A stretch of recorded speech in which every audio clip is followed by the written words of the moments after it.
connection with global warming. Higher temperatures tend to increase ground level ozone smog concentrations, absent other changes in those precursor emissions. Several cities in Ohio already have ozone smog health issues: Columbus, Cleveland, Cincinnati. Cincinnati has been, in a recent American Lung Association study, has been found within one of the 15 cities in the U.S. with a long-standing ozone smog problem.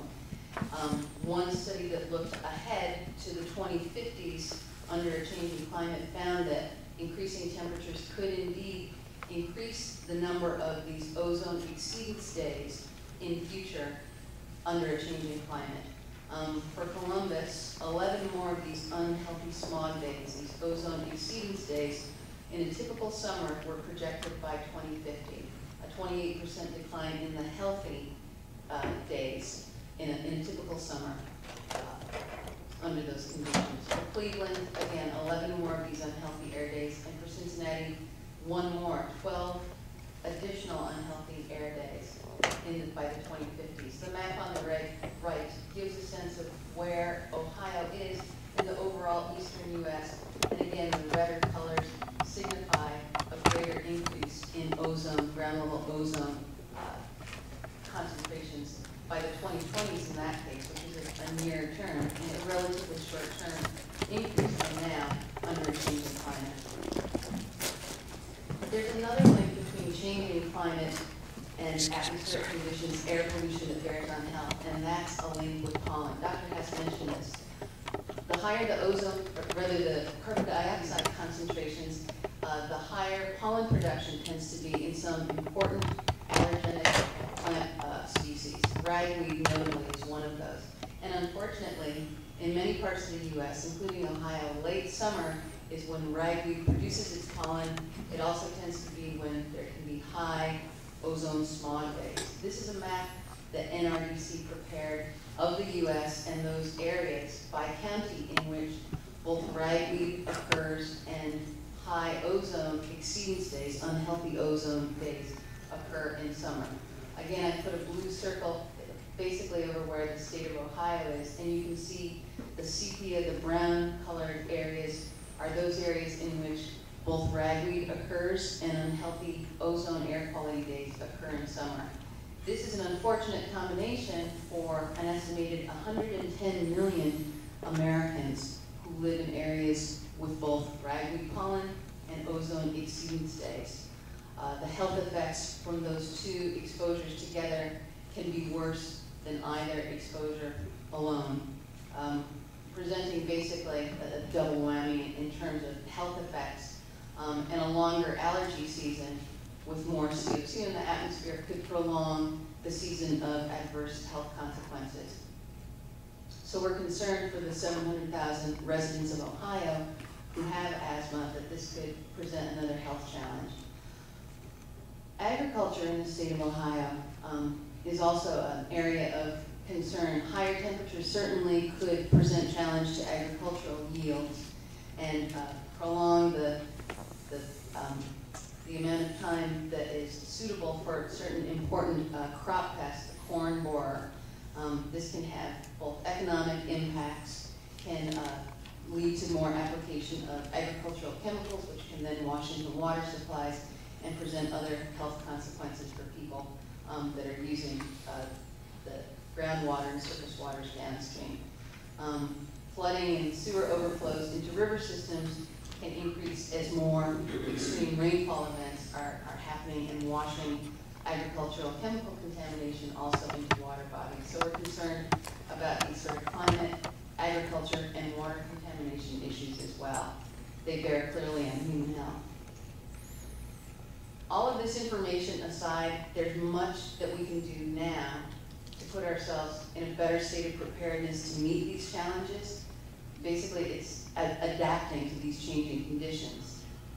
There's a whole host of steps that we can be taking now. And that's aside from the mitigation strategies to reduce greenhouse gas emissions. That's a whole other piece. So having said all of this, there's a lot of positive steps, a lot of opportunities that we can be seizing right now, or in a real opportunity moment, I think.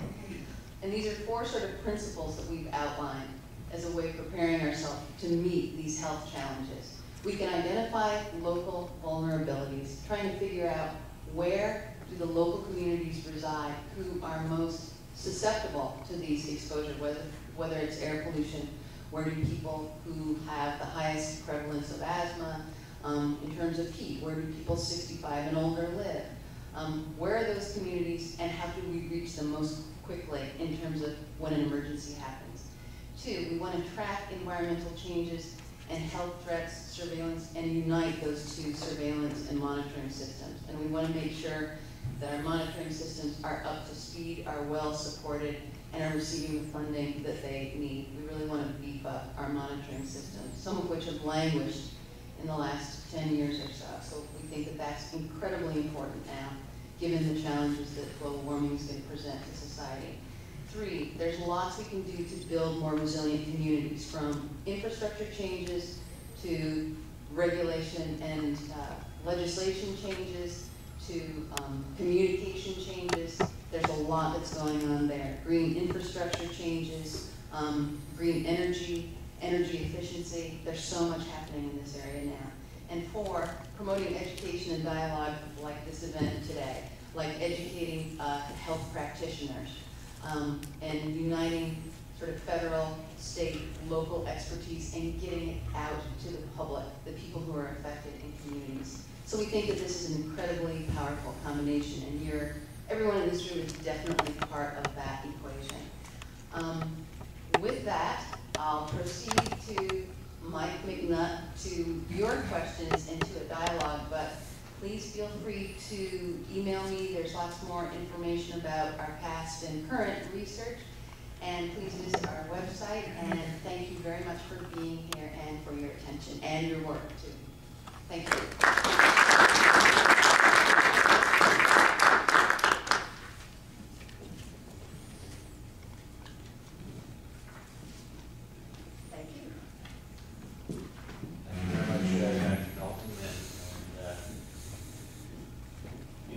Listening to two of those first presentations, I've been thinking about one of the difficulties that we have as a legislator watching the process, where right now we are in such a partisan mode. We are in such a mode of what's right for now, as opposed to be thinking about long term. And it's really very frustrating. The way this is going to change is from events like this, where there's a good opportunity for folks to learn about it, to really help educate other legislators about it. But right now it's a very frustrating place where we are to be able to deal with these very, very serious issues. So hopefully you're gathering something from this effort today, and you'll be able to help all of us make a difference. I hope you're saving your questions, writing down your questions here for the others. Now we'll hear from Mike McNutt.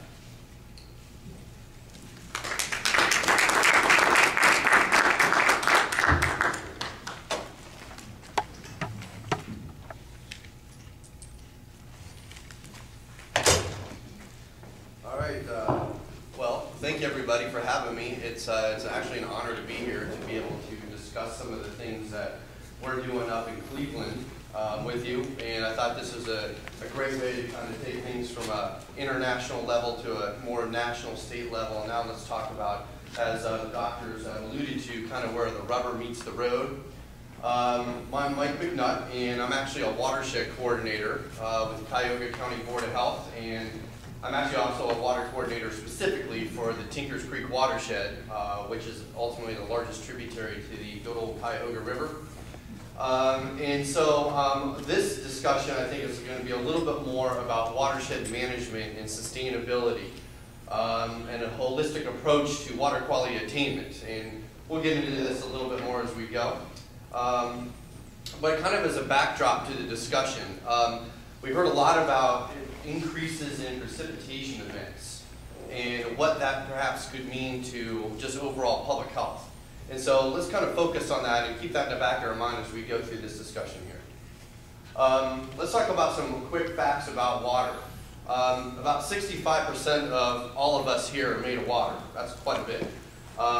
Worldwide, about 884 million people live without adequate drinking